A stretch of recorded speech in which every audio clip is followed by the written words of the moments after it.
할렐루야. 우리 주 예수 그리스도의 은혜와 평화가 예배의 자리에 함께하는 여러분들의 삶 가운데 가득하게 되시기를 주님의 이름으로 간절히 기원을 드립니다. 실존주의 철학자 키에르케고르가 쓴 죽음에 이르는 병이라는 책이 있습니다. 이 책에서 키에르케고르는요, 죽음에 이르는 병이 무엇이냐, 절망이라고 얘기합니다. 그리고 이 절망의 세 단계에 대해서 이야기하는데요, 먼저 자신의 절망 가운데 빠져 있지만 절망 가운데 빠져 있는지 모르는 무지의 단계에 대해서 이야기를 합니다. 그리고 그 다음 단계는 절망에 빠진 건 이제 알겠지만 그 절망을 어떻게 내 힘으로 도저히 빠져나올 수가 없어서 무기력하게 지내고 있는 그 단계에 대해서 이야기합니다. 그리고 세 번째 단계가 절망을 인식하고 그것이 이제 극복해 나가려고 하는 그런 절망의 상태를 이겨나가려 하는 그런 상태, 그래서 세 단계에 대해서 이야기하는데요, 키에르케고르는 이 죽음에 이르는 이 병에 대해서 이 책에서 왜 죽음에 이르는 병이 절망인가, 우리가 흔히 죽음에 이르는 병은 육신의 어떤 질병을 얘기하기 마련인데 왜 키에르케고르는 절망을 죽음에 이르는 병이라고 얘기했느냐, 그것은 바로 이 절망은 우리의 영혼을 파괴하기 때문이라고 얘기합니다. 그래서 우리의 영혼을 파괴하는 이 절망 때문에 우리는 육체의 죽음보다 더 위험한 상태, 그런 영적인 생명을 상실할 위험이 있는 그런 상태에 놓일 수 있다라고 이야기하면서 죽음에 이르는 병, 절망을 이겨내야 함에 대해서 이 책에 대해서 이야기합니다. 사랑하는 여러분, 오늘 이 땅 살아가면서 우리가 마주하고 있는 여러 가지 문제들이 있습니다. 그 문제 앞에서 여러분 혹시 우리가 지금 절망하고 있는 것은 아닙니까? 절망 가운데 빠져 있는데 혹시 내가 절망 가운데 빠져 있는 것 알지 못하는 그런 무지한 상태에 머물러 있지는 않습니까? 아니면 절망이란 것은 알겠는데 도저히 그것을 내 힘으로 어떻게 해결할 수가 없어서 그 고통의 자리에서 벗어날 수가 없어서 무기력하게 그렇게 시간을 허비하면서 보내고 있는 것은 아닙니까? 특별히 오늘 여러분 이 말씀 앞에서 우리가 함께 살펴볼 하나님 말씀 앞에서 절망 가운데 우리의 영혼을 죽음에 이르게 하는 것이 아니라 우리를 소생시키시고 우리를 회복시키시고 우리를 채우시는 하나님의 놀라운 은혜를 고백하게 되시는 그런 믿음의 사람이 되시기를 주님의 이름으로 간절히 기원 드리겠습니다. 오늘 우리가 읽은 시편 147편은요, 이스라엘이 바벨론 포로 생활을 끝내고 돌아와서 하나님의 은혜와 회복을 찬양하는, 감사함으로 고백하는 바로 그 시입니다. 이스라엘이 하나님의 구원의 은혜를 경험했습니다. 하나님의 회복의 은혜를 경험했습니다. 그러면서 그들이 지금 다 무너져서 아무것도 없을 것 같은 그 절망의 땅에서 하나님이 회복시키시고 채우시는 놀라운 은혜를 오늘 노래하게 됩니다. 그럼 이스라엘이 어떤 구원의 은혜와 어떤 은혜를 경험하게 됐느냐? 여러분, 이스라엘도 절망 가운데 빠져 있었습니다. 어떤 절망 가운데 빠져 있었냐? 이스라엘이 다윗 왕과 솔로몬 왕 이후에 남과 북으로 나라가 분열되었는데, 남과 북으로 분열된 이후에 북이스라엘이 다른 이방 민족인 아수르에서 멸망을 당하고요, 남유다도 바벨론이라는 제국에 의해서 멸망을 당해버립니다. 그리고 나라가 완전히 멸망을 당할 때 그때 하나님의 성전, 그 성전이 무너집니다. 그리고 이때 이스라엘은요, 커다란 절망 가운데 빠집니다. 어떤 절망 가운데 빠졌을까요? 이스라엘은요, 하나님한테 선택받은 민족이라고 생각했습니다. 살아계신 하나님이 이스라엘을 택하셨고 이 하나님이 이스라엘을 가장 강하고 큰 나라로 세우실 거라는 그런 약속의 말씀을 붙들고 있던 민족입니다. 그런데 이 이스라엘이 이방 민족에게, 다른 나라에 의해서 나라가 멸망을 당하는 겁니다. 나라가 무너지고 성전이 짓밟힙니다. 그러다 보니 이스라엘이 무슨 생각을 하겠습니까? 아니, 모든 것이 파괴되고 나라가 무너지고는 이때에 하나님 어디 계신가? 하나님 계시긴 한가? 하나님은 계시다 하더라도 그 하나님이 과연 우리 편인가? 지금 이스라엘은요, 나라가 무너짐을 경험하면서 성전이 짓밟히고 무너지는 것을 경험하면서 절망에 빠집니다. 하나님 도대체 어디 계신가? 우리가 이렇게 괴로운 가운데 놓여 있는데 하나님 도대체 어디 계신가? 하나님 계시다 하더라도 과연 하나님 우리의 편이신가? 이스라엘은요 절망했습니다. 그리고 절망 가운데 이스라엘은요 회복을 꿈꾸지 못합니다. 그들이 나라가 무너짐을 경험하면서 다 포로로 끌려가고요, 뿔뿔이 흩어집니다. 그리고 이방 민족, 이방 땅에서, 낯선 땅에서 그들이 생활하면서 다시 회복을 꿈꾸지 못합니다. 거대한 제국 바벨론의 통치 아래 이 거대한 제국 바벨론이 무너질 것 같지 않고 그들의 이스라엘이 회복될 것 같지 않아서 그들이요 절망하고 있었습니다. 그런데요 하나님은 그 절망하고 있는 이스라엘에게 어떤 일을 행하셨습니까? 새 일을 보여주셨습니다. 새 일을 보여주시면서 이스라엘이 하나님이 없다 생각하고 절망하고 있는 그때에, 모든 것이 무너져서 다시 꿈꿀 수 없는 그때에 하나님은요 바벨론이라는 거대한 제국을 무너뜨리시고 포로로 잡혀왔던 이들을 다시 고향 땅으로 보내시면서 그들이 다시 하나님 앞에 모여 예배하며 지낼 수 있도록 성전을 재건하고 성벽을 재건할 수 있도록 하나님 은혜를 더하셨습니다. 그래서 바벨론 포로 생활을 끝내고 이스라엘이요 고향 땅으로 돌아오게 됩니다. 포로로 끌려갔던 사람들이 다 고향 땅으로 돌아오게 됩니다. 그리고 그들이 무엇을 하기 시작했냐? 무너졌던 성벽을 다시 쌓기 시작하고요, 하나님 앞에 예배하던 성전을 다시 재건하기 시작합니다. 그리고 그 자리에서 이스라엘이 무엇을 노래하느냐? 하나님이 우리를 회복시키시는구나, 하나님이 우리를 구원하시는구나, 바로 그 사실을 오늘 노래하고 있는 겁니다. 우리 1절부터 3절 말씀인데요, 우리 1절부터 3절 말씀을 함께 읽어보겠습니다. 시작.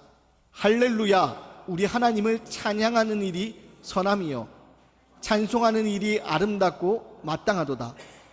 여호와께서 예루살렘을 세우시며 이스라엘의 흩어진 자들을 모으시며 상심한 자들을 고치시며 그들의 상처를 싸매시는도다. 아멘. 여러분, 앞서 이야기한 것처럼 이스라엘은요 지금 하나님의 구원의 은혜를 경험하기 전에 완전히 마음이 무너졌습니다. 그들은 절망 가운데 놓여 있었습니다. 하나님 살아계신가? 하나님 살아계시면 왜 우리 이스라엘이, 하나님의 선택받은 우리 민족이 이런 어려움을 겪게 되는가? 그래, 나라가 무너지는 거 그럴 수 있다고 쳐도 어떻게 하나님이 계신 성전이 저 이방인들에서 완전히 짓밟히고 무너지게 되는가? 이스라엘은요 그 사실을 받아들일 수가 없었습니다. 받아들일 수가 없고, 하나님, 우리가 믿는 이 여호와 하나님이 정말 전능하신 하나님인가? 하나님이 우리를 구원한 하나님이신가? 하나님이 정말 살아계시다면 왜 우리를 외면하고 계시고 우리를 버려두고 계신가? 하나님 우리를 구원하지 않으시는가? 그렇게 절망 가운데 이스라엘이 놓여 있었습니다. 그런데 그때 하나님이 일하셨던 겁니다. 하나님이 이스라엘을 포기하시고 버리신 것처럼 보이지만 하나님은 이스라엘을 버려두지 않으셨습니다. 하나님은 어떤 일을 행하십니까? 결코 일어날 수 없을 것 같은, 결코 다시 회복할 수 없을 것 같은 그 놀라운 회복 역사를 하나님께서 시작하시고 이스라엘을 다시 불러 모으시는 겁니다. 뿔뿔이 흩어졌던, 나라를 잃어버리고 집을 잃어버리고 뿔뿔이 흩어졌던 이스라엘을 다시 불러 모으시는 겁니다. 여러분, 이 이스라엘이 다시 하나님 앞에 돌아와 그 은혜를 노래하기 시작하는 겁니다. 여호와께서 예루살렘을 세우시며 이스라엘의 흩어진 자들을 모으시며 상심한 자들을 고치시며 그들의 상처를 싸매시는도다. 여러분, 나라가 무너짐을 경험했을 때, 그들의 성전이 짓밟힘을 경험했을 때 그들은요 아무것도 꿈꿀 수 없었습니다. 그들이 가지고 있던 자부심, 그들의 믿음, 모든 것이 다 무너졌습니다. 새 날을 꿈꿀 수 없는 그때에 하나님은요 이스라엘의 생각과 전혀 다른 방법으로 이스라엘을 회복시켜 나가기 시작했던 겁니다. 여러분, 나라가 무너졌을 때, 성전이 짓밟혔을 때 모든 것이 끝났을 거라고 생각했을 겁니다. 무너진 나라에서 다시 나라를 세우는 것도 쉬운 일이 아닌데, 성전이 짓밟혔을 때 성전을 다시 세우는 거 여러분 꿈꿀 수 없었습니다. 더군다나 포로로 다 끌려간 이후에 그 땅에 남아있던 사람들, 유다 땅에 남아있던 사람들, 그 땅에 있던 사람들요 이방 사람들과 결혼하게 된 일들이 벌어지고요, 그 하나님께 예배해야 될 거룩한 성전에서 다른 우상신들에게 예배해야 되는 그런 비극적인 일들이 그 땅에 가득하게 됩니다. 그러면서 시간이 점점 흘러가고 1년, 2년, 10년, 20년 70년이 될 때까지 하나님의 이 회복의 역사가 그들 앞에 보여지지 않습니다. 그래서 그들은 포기하고 절망했습니다. 그런데요, 하나님께서 새 일을 계획하시고 회복시키신다는 겁니다. 그래서 여호와께서 예루살렘을 다시 세우셨고, 이스라엘에 흩어진 자들, 뿔뿔이 흩어진 자들을 다시 모으셨고, 상심한 자들을 고치셨고, 그들의 상처를 싸매주신도다 라고 이야기하는 겁니다. 그리고 이것이 오늘 이스라엘의 기쁨과 감사로 하나님의 구원의 은혜로 노래하게 되는 것이고, 지금 이스라엘은요, 이것을 노래하면서 무엇을 경험하느냐? 애굽에서 히브리인들을 건져내 주셨던, 구원해 주셨던 하나님의 놀라운 구원의 손길을 지금 이스라엘은요, 바벨론 포로로 끌려갔다가 다시 회복시켜서 다시 그 땅에서 예배하게 하신 하나님의 은혜를 통하여서 구원의 은혜를 노래하게 되는 겁니다. 누구도 상상하지 못했던 그 일. 그런데 하나님께서 이스라엘 버려두지 않으시고 다시 구원의 역사를 이루어 가시는 것을 오늘 이스라엘은 노래하게 되는 겁니다. 사랑하는 여러분, 이스라엘이 나라가 무너짐을 경험하고 성전이 무너짐을 결망하고 절망에 사로잡혔습니다.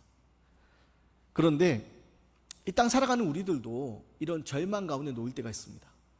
이스라엘에 감당할 수 없는 거대한 제국의 큰 힘 앞에 나라가 무너지는 것처럼, 여러분, 이 땅 살아가면서 우리의 힘으로 감당하기 힘든 그런 거대한 악의 힘 앞에 우리의 삶이 갈갈이 찢기고 무너질 때가 있습니다. 도저히 어떻게 회복을 꿈꿀 수 없을 정도로 마음이 깨어지고 무너지고 우리의 삶이 흔들릴 때, 여러분, 앞서 이야기한 것처럼 우리들은요, 절망에 빠집니다. 하나님 우리 함께 하시는 약속의 말씀이 더 이상 우리에게 들려지지 않고요, 하나님의 약속의 말씀을 듣고 기도해야 되는데 기도할 힘조차 없이 우리는요, 눈물로 밤을 지샐 때가 있습니다. 그런데요, 오늘 성경 우리에게 무엇을 얘기하냐? 하나님은 절망 가운데 있는 우리를 그냥 버려두지 않으시고 우리를 다시 회복시키신다는 겁니다. 이스라엘 나라가 무너짐을 경험하고 성전의 짓밟힘을 경험하고 절망 가운데 사로잡혔을 때, 새 일을 꿈꿀 수 없을 때, 하나님은 이 이스라엘에게 새로운 일들을 허락하셨다는 겁니다. 하나님이 이스라엘 다시 모으시고 성전 안에서 함께 예배할 수 있도록 하시고 그들의 상처 입은 것들을 싸매어 주시고 치유해 주셨다라고 고백하는 겁니다. 사랑하는 여러분, 그렇기 때문에 오늘 우리는 무엇을 바라봐야 되냐? 우리를 구원하시는 하나님의 구원의 손길을 믿음의 눈으로 바라봐야 됩니다. 이 땅 살아가면서 우리를 절망케 하는 여러 가지 문제들이 있습니다. 우리를 무겁게 짓누르는 삶의 문제들이 있습니다. 그 문제 앞에서 내 힘으로 이것을 어떻게 해결할 수 없어서 우리는요, 절망 가운데 빠질 때가 있지만, 여러분, 우리는요, 그 문제를 바라보는 사람이 아니라 문제 너머에서 우리를 회복시키실 하나님의 놀라운 구원의 손길을 바라보는 믿음의 사람들이 되어야 됩니다. 하나님은 결코 우리를 고와 같이 내버려 두지 않으시고요, 하나님은 상한 갈대를 꺾지 않으신다 약속하셨고, 꺼져가는 등불 끄지 않으신다 약속하셨고, 우리를 다시금 회복시키신다 약속하셨기 때문입니다. 바라기는 오늘 말씀처럼 여호와께서 예루살렘을 세우시고 이스라엘에 흩어진 자들을 다시 불러 모으시고 상심한 자들을 고치시고 그들의 상처를 싸매주시는 이 하나님, 이 하나님의 구원의 손길이, 그 놀라운 손길이 우리의 삶 가운데 이루어져 가고 있음을 믿음의 눈으로 바라보시고, 이러면 절망하는 것이 아니라 하나님이 우리를 통해 일하시는 놀라운 구원의 손길을 바라보고 하나님의 은혜를 오늘 이스라엘 사람들처럼 찬양과 감사로 고백할 수 있는 믿음의 사람이 되시기를 주님의 이름으로 간절히 기원드리겠습니다. 그리고 오늘 이스라엘은 이 하나님이 지금 이스라엘 다시 회복시키심을 이야기하면서 이 하나님이 어떤 하나님이냐, 바로 전능하신 하나님에 대해서 이야기합니다. 우리 4절과 5절 말씀인데요, 우리 4절과 5절 말씀을 함께 읽겠습니다. 시작. 그것들을 다 이름대로 부르시는도다. 우리 주는 위대하시며 능력이 많으시며 그 지혜가 무궁하시도다. 아멘. 앞서 2절과 3절에서 무엇을 노래했습니까? 완전히 무너졌던 이스라엘, 완전히 무너지고 다 끝났던 이스라엘. 근데 그 이스라엘을 하나님이 다시 회복시켜 나가는 모습이 2절과 3절에 나오지 않았습니까? 다시 하나님께서 예루살렘을 세우시고 성전을 세우시고 상처 입은 자들 다시 싸매어 주시는 그 은혜를 노래하는데 이어지는 4절과 5절에서 무엇을 얘기하냐? 바로 하나님의 전능의 손길 통하여서 이 모든 것이 이루어짐을 이야기합니다. 특별히 오늘 말씀에서 별이 나오는데요, 여기서 말하는 별은 우리 사람들이 결코 만질 수 없는, 우리 사람들의 손길이 닿을 수 없는 저 높은 곳에 있는 것을 이야기합니다. 그리고 이 별은 성경 안에서 수없이 헤아릴 수 없는 많은 것들을 이야기할 때 이 별을 이야기합니다. 궁극적으로 무엇을 이야기합니까? 별과 같이 아무리 멀리 떨어져 있어도 또 아무리 많다 할지라도 하나님이 그 별의 수요를, 그 별의 숫자를 알고 계시고 세고 계시고 그 이름을 다 부르고 계시다라고 얘기합니다. 무엇을 얘기하냐? 전지전능하신 분이심을 이야기하는 겁니다. 사랑하는 여러분, 하나님은요 전지전능하신 분입니다. 그렇기 때문에 우리의 생각을 뛰어넘는 방법으로 하나님은 놀라운 일들을 이루어 가시는 겁니다. 우리가 과학이 아무리 발달하고 기술이 아무리 발달해도요, 하나님의 전지전능하시면 다 할 수 없습니다. 요즘 무더위 속에서 비가 끊임없이 오고 있는데 새벽에 눈을 뜨자마자 확인하는 것이 있습니다. 뭐냐? 일기예보입니다. 근데 여러분, 일기예보를 새벽에 눈을 뜨자마자 확인하지만 참 요즘처럼 일기예보가 맞지 않는 적이 있었나 싶을 정도로 일기예보가 맞지 않습니다. 그래서 비가 온다고 예보가 되어 있어서 비가 내린다고 해서 우산을 들고 나오면 비는 내리지 않고 찜통같이 뜨거운 그 열기 속에 너무 괴롭고, 그래서 비가 안 온다고 해서 또 우산을 안 들고 나가면 갑자기 소나기가 막 몰아쳐가지고 감당할 수 없을 정도로 많은 비가 내리고, 그리고 요즘처럼 이 일기를 참 예측하기 어려운 시대가 없는 것 같습니다. 그런데 여러분, 이 사실을 지나면서 무엇을 생각하게 되느냐? 과학이 아무리 발달하고요, 기술이 아무리 발달해도 우리가 이 세상 모든 만물을 다 헤아릴 수 없다는 겁니다. 근데 오늘 성경은 무엇을 얘기하냐? 하나님이 어떤 분이시냐? 저 하늘의 별의 숫자를 세고 계시고 그 별들의 이름을 알고 계시는 분, 전지전능하신 분이라고 오늘 이야기하는 겁니다. 왜냐? 하나님이 이 세상을 창조하신 창조주이시기 때문입니다. 사랑하는 여러분, 하나님은요 모든 것을 알고 계신 전지전능하신 분입니다. 그 하나님이 오늘 이스라엘을 회복시켜 나가시고 채워 나가시는 분이라는 사실을 오늘 이스라엘은 구원의 은혜를 노래하게 되는 겁니다.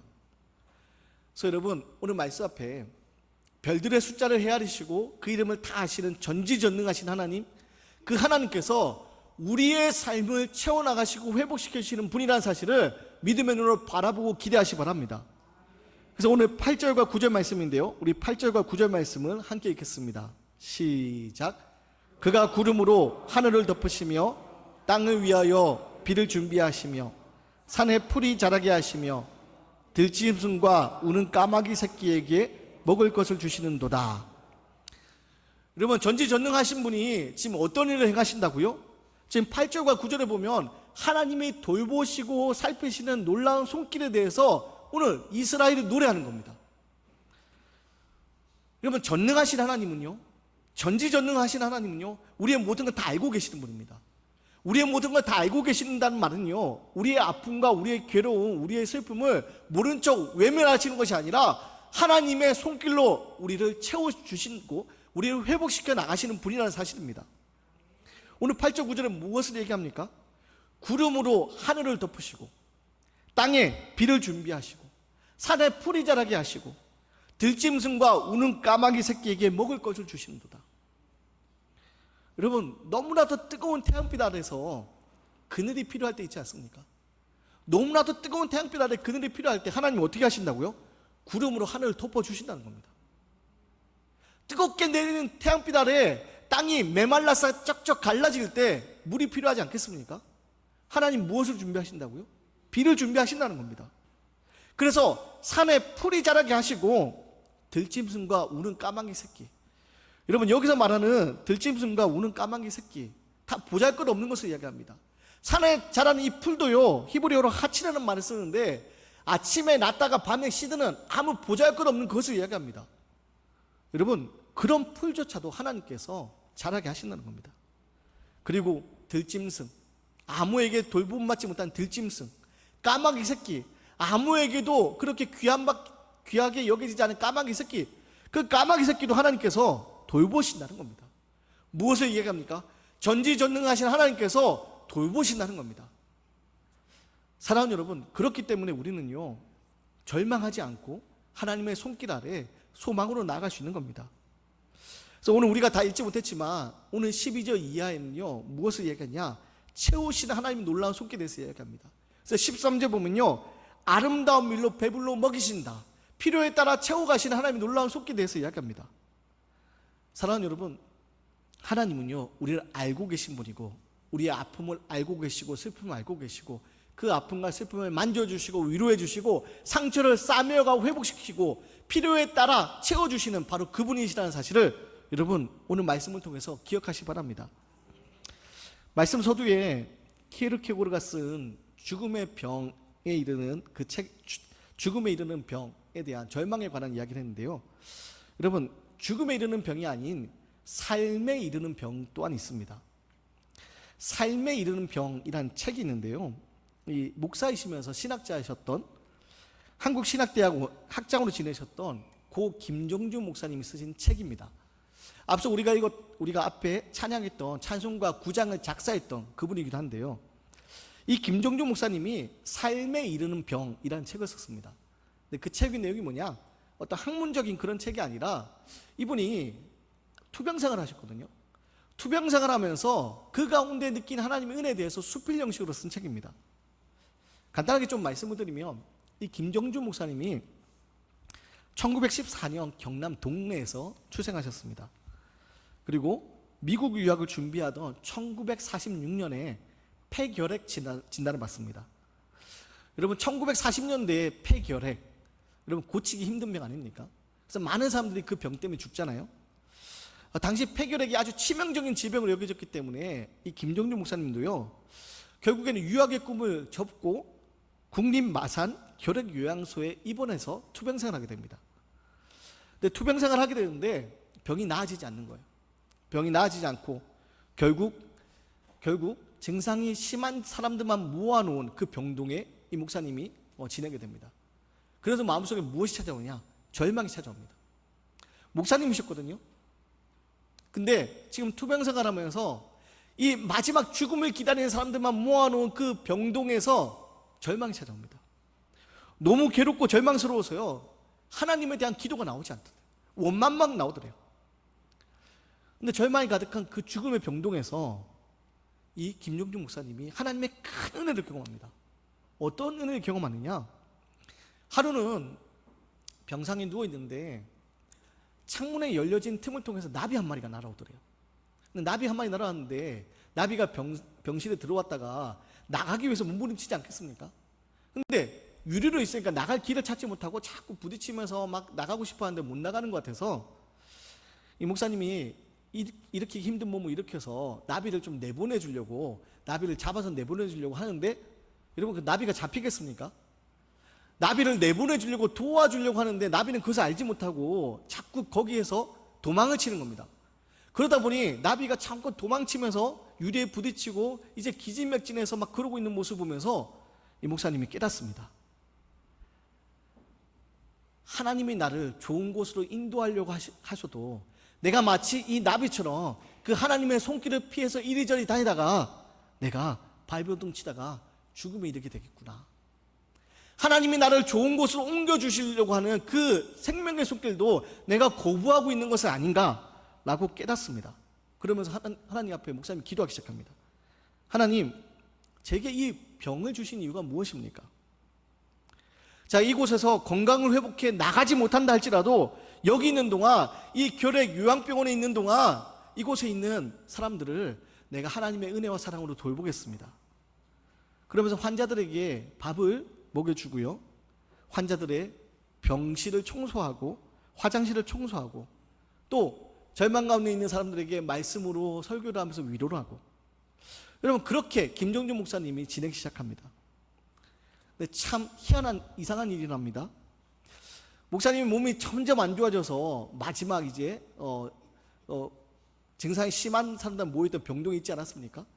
근데 검진 때마다 이 목사님의 병이 점점 좋아지는 거예요. 폐결핵 3기 중환자실에서 2기로, 그리고 일기로 결국에는 병원장으로부터 퇴원해도 좋다는 그런 이야기 듣고 퇴원하게 됩니다. 그래서 이 김영진 목사님이 이 은혜를 경험하면서 이야기하는 겁니다. 죽음에 이르는 병이 아니라 삶에 이르는 병. 삶에 이르는 병. 아, 그 병을 통해서 내가 하나님의 은혜를 경험했구나. 하나님의 은혜를 통해서 내가 영원한 생명에 대한 소망을 가지게 됐구나. 바로 그 이야기를 하는 겁니다. 그러면서 아까 우리가 불렀던 9장 찬양에도 이런 고백이 나오는데요. 제 가사를 잠깐 읽거든요. 주 앞에 나올 때 우리 마음이 기쁘고 주 앞에 나올 때 그 말씀이 힘되어 새 희망이 솟는다. 고난도 슬픔도 이기게 하옵시고 영혼에 잇대어 살게 하옵소서. 여러분, 우리 이 땅 살아가면서 우리를 힘겹게 만드는 절망의 이유들이 있지만 우리가 절망하지 않을 수 있는 이유가 무엇입니까? 죽음에 이르는 병, 절망이 아니라 삶에 이르는 병, 그 가운데 하나님의 은혜를 노래할 수 있는 이유가 무엇입니까? 전지전능하신 하나님의 손길이 우리 가운데 있기 때문입니다. 그 하나님이 오늘 우리의 삶을 채우시기 때문입니다. 우리를 돌보시고 계시기 때문입니다. 바라기는 여러분 이 땅 살아가면서 문제 앞에서 죽음에 이르는 병, 절망 가운데 영혼이 파괴되어 가고 여러분의 삶을 무너뜨리지 마시고, 여러분 전지전능하신 하나님이 그 놀라운 능력의 손길로 우리를 붙잡아주고 계시고 우리를 일으켜주시고 우리를 채워주고 계시다는 그 사실 믿음으로 바라보며 하나님의 은혜 가운데 승리하는 저와 여러분의 모습 되기 원합니다.